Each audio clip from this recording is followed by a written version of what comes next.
It turns out that everything we thought we knew about Sarah Palin is wrong. All the fundamental cornerstones of political common wisdom about Sarah Palin have crumbled to dust.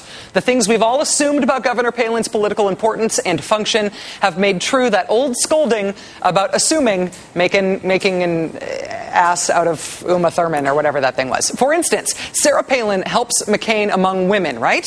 She's a woman, after all. Well, truth is, she's not helping among women at all, according to a new Time magazine poll. It shows Obama leading McCain by 17 points among women nationwide. Before the Palin pick, Obama led by 10 points. So the numbers suggest, at the very least, that Sarah Palin's nomination has coincided with John McCain becoming 7 points less popular among women, not more popular. What about the idea that Palin solidifies support for McCain with the conservative base? That seemed true for a while, but now she's getting publicly slammed and ridiculed by the likes of former Bush speechwriter David Frum, former McCain aide Mike Murphy, conservative all-stars like George Will, David Brooks, Charles Krauthammer, Stephen Hayward, Kathleen Parker, all of whom have at least questioned the pick, some of whom have gone so far as to call for her getting booted off the ticket. If that is solidifying the conservative base, then I'm the Queen of England. Another thing we all used to be so certain about, Sarah Palin will be a laughingstock at tomorrow night's debate with Joe Biden, right? After all, look how she did with Katie Couric again tonight. What other Supreme Court decisions do you disagree with? Well, let's see. There's, of course, in the great history of America, there have been rulings that there's never going to be absolute consensus by every American, and there are those issues, again, like Roe v. Wade, where I believe are best held on a state level and addressed there. So, going through the history of America, there would be others, but... Can you think of any? Well, I would think of any, again, that could best be dealt with on a more local level. Maybe I would take issue with, but, as a mayor and then as a governor and even as a vice president, if I'm so privileged to serve, wouldn't be in a position of changing those things, but in supporting the law of the land as it reads today. Performances like that have created another cornerstone of political common wisdom about Sarah Palin. She will flub her debate. Except the more we learn about her as a debater, the more it seems clear that she probably won't. Sarah Palin is not only an experienced debater from her time in Alaska politics, but one of her former opponents says, quote, she has a Reagan-like ability to win over audiences. A former editor with the Alaska Daily News says Palin flummoxed one debate opponent like Muhammad Ali dancing around the ring. If Palin is Muhammad Ali, she is working the heavy bag with Angelo Dundee down in Sedona right now, drilling on better answers to questions about the Supreme Court and Russia and which newspapers she reads. And if past is any prologue, Sarah Palin will find at least one opportunity to turn a Gwen Ifill question into a folksy, crowd-pleasing story like she did when she was running for governor of Alaska.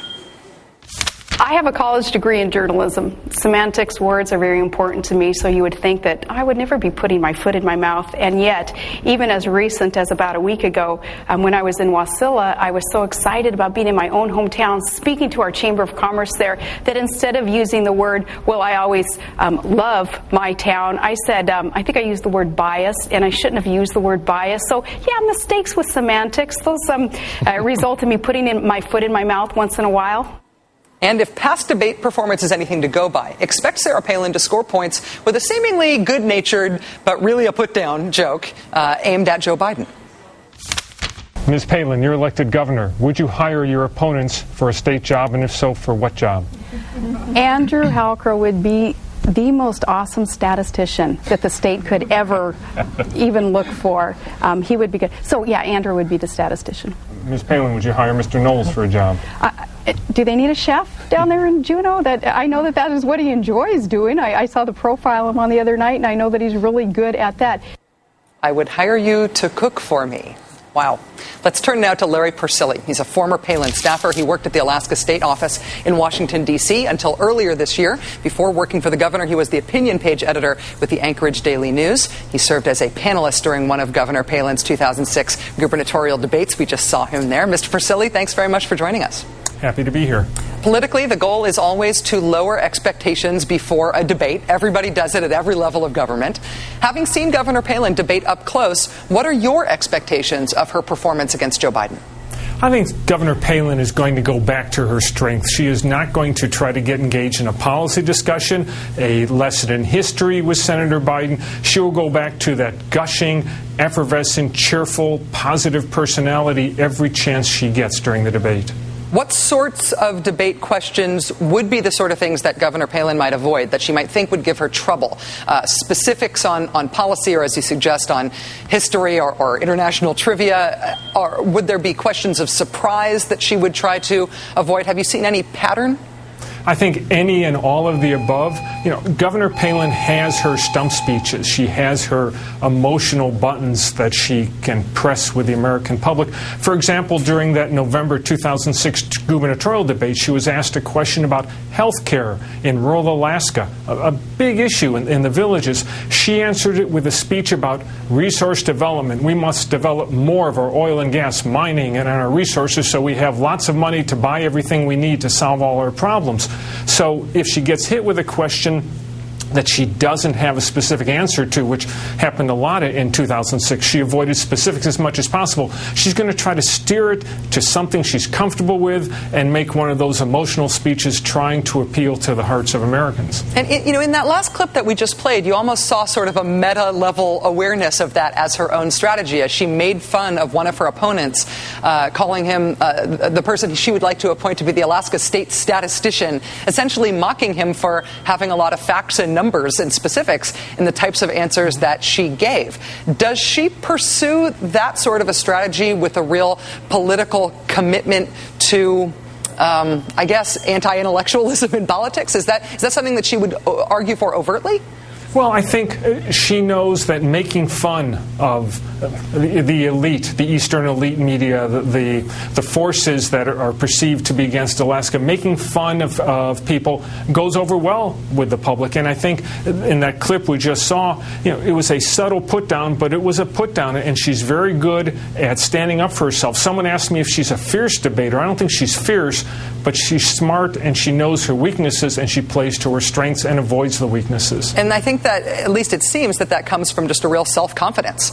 And given that, I wonder if, I think one of the things people have worried is because she is a woman, because she's going to be going up against a man who is very familiar to the American people, who has decades of experience in the Senate, who is many years her senior. I think people have thought, based on those facts on paper, that Joe Biden runs the risk of looking like a bully.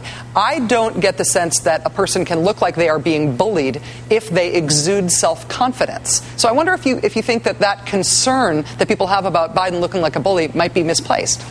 I think it's misplaced. I think Senator Biden and the Obama camp know that trying to beat up on Sarah Palin is not a good strategy for tomorrow. I think Biden will play his own game, try to show how smart he is, and hope that Palin digs her own problems, or as she talked about in those clips, puts her own foot in her own mouth. I don't think he's going to come out against her. On the issue of how Alaskans feel about Sarah Palin, that's one of the things that I've been trying to pay attention to over the course of this campaign, to see how much we can learn about her past experience as governing and her past experience with popularity. She has been a very popular governor in Alaska, but since she has been running as a vice presidential nominee, it seems like her popularity is slipping a little bit in Alaska. Is that because she is behaving differently as a vice presidential nominee than what Alaskans are used to from her? Two things. A lot of her weaknesses are being exposed now, and they were never exposed during the 2006 gubernatorial campaign, and they never came out in her first 2 years as governor. So people are seeing her weaknesses, the problems. They're seeing a mean side, a vindictive side of Governor Palin. The national media is really examining everything she's done. So this has really hurt her standing in Alaska. If she loses this race and comes back to Alaska, it's going to be a much different Palin administration. If you had to put money on it, who do you think the winner of tomorrow night's debate is going to be in terms of if there is going to be a consensus opinion on it?